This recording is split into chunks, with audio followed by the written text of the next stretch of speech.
দোস্তি দোস্তি good good good এটা আমার তো জুনায়েদ এদিক দে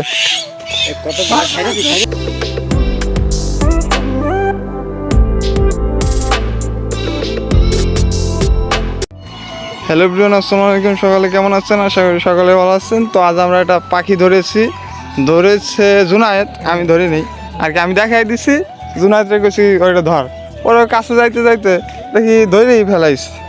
পরে জুনায়েদের তো অনেক কষ্ট করে নিছি, ও আমাকে দিবে না, আমি আর কি জোর করে নিছি।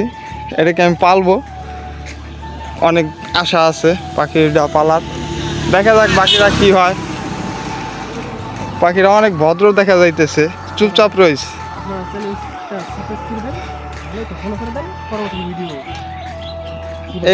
এটার আপডেট আমি দেখাবো আপনাদেরকে। অনেক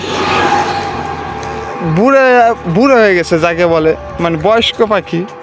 এই হালকা পাতলা উড়া পারে না? হ্যাঁ এরকমই। এটা মনে হয় তাল গাছে বাসা ছিল ওই জায়গার থেকে আর কি, নিচে একটা জাম গাছে বইছে, ওখান থেকে আমরা টুস করে ধরে আই না, এখন চলে যাইতেছি বাড়ি।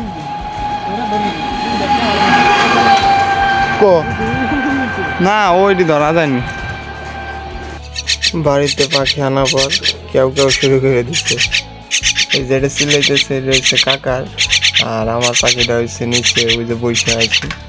ওর অনেক খিদে লেগেছে দেখেই মনে হইতেছে, তো ওর জন্য ভাত টানছি আর পোলট্রির আদা। এখন ওকে আমি খাওয়াবো। ধুয়ে লাইছো খা খা খা খা খাস না।